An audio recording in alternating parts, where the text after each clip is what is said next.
আসসালামু আলাইকুম ওয়া রাহমাতুল্লাহি ওয়া বারাকাতুহু। সম্মানিত মুমিন মুসলমান দিনী ভাই বোনেরা, আশা করি আল্লাহ পাকের অশেষ মেহেরবানিতে আপনারা ভালো আছেন, সুস্থ আছেন। আপনাদের দোয়ায় আল্লাহ পাকের অশেষ মেহেরবানিতে আমিও ভালো আছি, সুস্থ আছি আলহামদুলিল্লাহ। তো সম্মানিত ভিউয়ার্স, আপনারা দেখছেন জিন জাদুর কোরআনিক চিকিৎসা ইউটিউব চ্যানেল, সঙ্গে আছি আমি মোহাম্মদ ওয়ালিউল্লাহ। সম্মানিত ভিউয়ার্স, আজকে আপনাদের সামনে আমরা একটা শক্তিশালী গুরুত্বপূর্ণ তদবির নিয়ে হাজির হয়েছি। যে সমস্ত ভাই অথবা বোনদের মনের মানুষ অথবা তাদের স্বামী বা স্ত্রী অন্য কোথাও চলে গেছে, আপনাকে না জানিয়ে বা আপনাকে রেখে অন্য কোথাও গিয়ে চলে গেছে, সেই সমস্ত ভাই বোনদের জন্য একটা অত্যন্ত শক্তিশালী পরীক্ষিত তদবির। তো আমি যে পদ্ধতিতে তদবিরটা করতে বলবো, সেই পদ্ধতিতে, সেই নিয়মে যদি আপনি করে নিতে পারেন, ইনশাআল্লাহ আপনার মনের মানুষ, আপনার স্ত্রী বা স্বামী যেখানে থাক না কেন, আপনার কাছে আসতে বাধ্য হবে ইনশাআল্লাহ, ইনশাআল্লাহ, ইনশাআল্লাহ। তো সম্মানিত ভিউয়ার্স, আজকে তদবিরটি আপনাদেরকে ক্লিয়ারলি বলে দেব। এটা বলার পূর্বে আপনাদের সকলকে বলে, বিশেষ করে যদি আমার চ্যানেলে নতুন দর্শক হয়ে থাকেন এবং এই রিলেটেড নিত্য নতুন ভিডিও পেতে চান এবং শিখে নিতে চান, তো আমাদের এই ছোট্ট চ্যানেলটি সাবস্ক্রাইব করে পাশে থাকা বেল আইকনটি অল করে রাখুন, যাতে করে আমি যখনই এই রিলেটেড নিত্য নতুন ভিডিও আপলোড দেবো, আপনার মোবাইলে একটা নোটিফিকেশন যাবে। সেখান থেকে আপনি অতি সহজেই আমলগুলো শিখে নিতে পারবেন এবং দেখে নিতে পারবেন ইনশাআল্লাহ। তো চলুন সরাসরি আমলে চলে যাই। আমলটা হলো মাত্র একদিনের একটা আমল। আমলটি করতে হবে আপনাদেরকে এই লঙ্কা বা মরিচের মাধ্যমে। এই যে দেখছেন, মাত্র 3টি লঙ্কা নেবেন, মাত্র 3টি লঙ্কা নেবেন। এই 3টি লঙ্কার মাধ্যমে ইনশাআল্লাহ আপনার মনের মানুষ যেখানে থাক না কেন, যত দূরে থাক না কেন, ইনশাআল্লাহ চলে আসতে, আপনার কাছে ফিরে আসতে বাধ্য হবে। তো চলুন সরাসরি আমলে চলে যাই।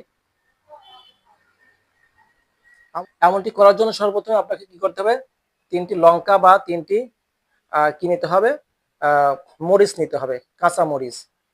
আর প্রয়োজন হবে একটা সুই, অর্থাৎ মা বোনরা যে সুই দ্বারা কাঁথা সেলাই করে, সেই সুই আপনাকে নিতে হবে। তো সর্বপ্রথম আপনাকে একটা দিন ঠিক করতে হবে, দিন ধার্য করতে হবে। সেটা হচ্ছে জুমার দিন, অর্থাৎ শুক্রবার অথবা বুধবার ফজর অথবা আসর নামাজের পর। শুক্রবার অথবা বুধবার ফজর অথবা আসর নামাজের পর আপনাকে নির্দিষ্ট স্থানে, অর্থাৎ নির্দিষ্ট কোনো ঘরে, যেখানে আপনাকে কেউ ডিস্টার্ব করবে না, এমন একটা নির্জন ঘরে আপনাকে যেতে হবে। এরপর সর্বপ্রথম আপনাকে কি করতে হবে, পাক পবিত্র, আগে থেকে পাক পবিত্র হয়ে পাক পবিত্র লেবাস পরিধান করে শরীরে খুশবু মেখে, প্রয়োজন পড়ে কিছু লোবান বাতি জ্বালিয়ে দিবেন ঘরটাকে সুগন্ধি করার জন্য। এরপর আল্লাহ পাকের কাছে ধ্যানমগ্ন হয়ে, খুশবু হয়ে, আল্লাহ পাকে হাজির নাজির জেনে এবং ভক্তি সহকারে আল্লাহর উপর তাওয়াক্কুল করে আপনারা সর্বপ্রথম কি করবেন, মনে মনে স্মরণ করবেন যে আমার এই মনের মানুষ বা স্ত্রী বা স্বামী যেখানে থাকে না কেন, সেজন্য আমার কাছে চলে আসতে বাধ্য হয় আল্লাহর পাক কালামের শক্তিতে। আল্লাহ আপনি সেই তৌফিক দান করুন, আমি এভাবে নিয়াত করবেন। নিয়াত করার পরে যখন আপনার আপনার মনের মানুষ বা স্ত্রী বা স্বামীর ছবি চোখ বন্ধ অবস্থায় চোখের সামনে ভেসে আসবে, তখনই আপনি কি করবেন, এই 3টা লঙ্কার উপর, 3টা লঙ্কার থেকে একটা লঙ্কা নেবেন, লঙ্কা বা মরিচ। এই একটা মরিচের উপর আপনি সর্বপ্রথম কি করবেন, দরুদে ইব্রাহিম সর্বপ্রথম 3বার পড়ে নেবেন। 3বার পড়ার পর আল্লাহ পাকের সিফাতি নাম বা গুণবাচক নাম ইয়া ওয়াদুদু আপনারা 33 বার পড়বেন। তাহলে সর্বপ্রথম দরুদে ইব্রাহিম 3বার পড়লেন, এরপর আল্লাহ পাকের সিফাতি নাম ইয়া ওয়াদুদু এভাবে 33 বার পড়বেন। পড়ার পর পুনরায় দরুদে ইব্রাহিম 3বার পড়ে 3টা ফু দিয়ে দিবেন। এটা হয়ে গেল, এটা রাখবেন এখানে। এরপর আরেকটা নেবেন, এটার উপরেও দরুদে ইব্রাহিম 3বার, আল্লাহ পাকের সিফাতের নাম ইয়াদুদু 33 বার এবং পুনরায় দরুদে ইব্রাহিম 3বার পরে 3টা ফু দিয়ে দিবেন এভাবে। এটা রাখলেন। এটাও ঠিক একই নিয়মে দরুদে ইব্রাহিম 3বার, আল্লাহ পাকের সিফাতের নাম ইয়াদুদু 33 বার এবং পুনরায় দরুদে ইব্রাহিম 3বার বলে 3টে ফু দিয়ে এটা রেখে দিবেন। তাহলে 3টা মরিচ জাগ্রত হয়ে গেল বা 3টা লঙ্কা জাগ্রত হয়ে গেল। এবার আপনার কাজ হলো কি, আপনার যে একটা থাকবে, ওই সুই থাকবে, সুই যেটা মা বোনরা কাঁথা সেলাই করে, ওই সুইটা তো আমার কাছে নাই, আমি কলম দ্বারা আপনাদেরকে বোঝাচ্ছি। কলম দ্বারা আপনাদেরকে বলছি, মনে করেন এটা নিডিল বা সুই, মনে করেন এটা সুই। মা বোনদের যারা যেটা দিয়ে সেলাই, কাঁথা সেলাই করে, সেই সুইটা লাগবে, একটু লম্বা টাইপের সুই নেবেন। মনে করেন এটা আমি উদাহরণস্বরূপ বলছি, এটা সুই। এই সুইটা হাতে নিয়ে আপনারা কি করবেন, সর্বপ্রথমে কোরআনুল কারিমের সূরাতুল কাউসার ২৭ বার পাঠ করবেন, 27, অর্থাৎ ২৭ বার পাঠ করে ২৭টি ফু দিতে পারেন, অথবা ২৭ বার পাঠ করার পরে 3টি ফু দিতে পারেন।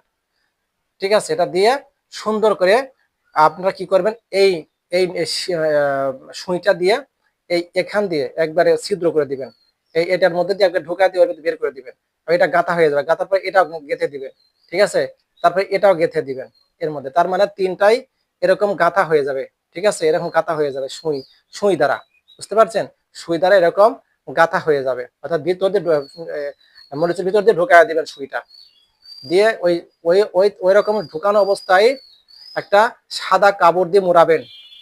এই পুরা বিষয়টা সাদা কাপড় দিয়ে একটা সুন্দর করে মোড়ায়ে কোনো পবিত্র স্থানে মাটির নিচে দাফন করে রাখবেন। ইনশাল্লাহ আপনি যেভাবে বললাম এই নিয়মে, এই পদ্ধতিতে ঠিক এইভাবে যদি আপনি করতে পারেন, ইনশাল্লাহ আপনার মনের মানুষ, আপনার স্ত্রী বা স্বামী যেখানে যত দূরে থাক না কেন, আসতে বাধ্য হবে ইনশাআল্লাহ। তবে একটা কথা আপনাদেরকে বলি, যদি তার শৈলবন্ধ থাকে অবশ্যই শৈলবন্ধটা কেটে নেবেন, এবং যদি আর কোনো বিচ্ছেদের জাদু করা থাকে তার উপর, আপনার উপর বা যার উপর প্রয়োগ করবেন, যদি বিচ্ছেদের জাদু করা থাকে সে জাদুগুলো মেহরবানি করে কেটে নেবেন। তাছাড়া কিন্তু এ তদবির কেন, কোনো তদবিরই কাজ হবে না। বুঝতে পারছেন হযরতগণ? আশা করি আমার কথাগুলো সকলেই বুঝতে পারছেন। তো এই তদবিরটা আপনারা করে দেখেন কি রকম রেজাল্ট। ইনশাআল্লাহ কারেন্টের মতো রেজাল্ট হবে। কারেন্টের সুইচ দিলে যেরকম ফ্যান করে বা লাইট জ্বলে এরকম রেজাল্ট পাবেন ইনশাআল্লাহ। কিন্তু ভেবে চিন্তে করবেন, কারণ হলো এটা অবৈধ কাজে ব্যবহার করবেন না। অবৈধ কাজে ব্যবহার করলে আপনি নিজেই গুনাহগার হবেন, এবং যারা অবৈধ কাজে ব্যবহার করবেন তাদের জন্য আমার কোনো ইজাজত নাই। এবং বিশেষ করে আমার ছাত্রদের সকলের জন্য এরা ইজাজত রয়েছে, একবার খাস করে ইজাজত, আপনারা ইনশাআল্লাহ এটা করতে পারেন। আর যারা আম পাবলিক আছে, যারা সাধারণ সাবস্ক্রাইবার, সাধারণ ভিউয়ার্স, এদের জন্য যারা করতেছেন অবশ্যই আমার কাছে পরিপূর্ণভাবে ইজাজত নিয়ে আমলটি করবেন। তো ঠিক আছে, আজকে এ পর্যন্তই। আমার জন্য সকলে দোয়া করবেন, আমি আপনাদের সকলের জন্য দোয়া করি। যারা এখনো পর্যন্ত আমার চ্যানেলটি সাবস্ক্রাইব করেনি, চ্যানেলটি সাবস্ক্রাইব করে পাশে থাকা বেল আইকনটি অল করে রাখুন, যাতে করে আমি নিত্য নতুন ভিডিও যখনই আপলোড দেবো আপনার মোবাইলে একটা নোটিফিকেশন পাবেন, সেখান থেকে অতি সহজে আপনারা আমলগুলো দেখে নিতে পারবেন, শিখে নিতে পারবেন।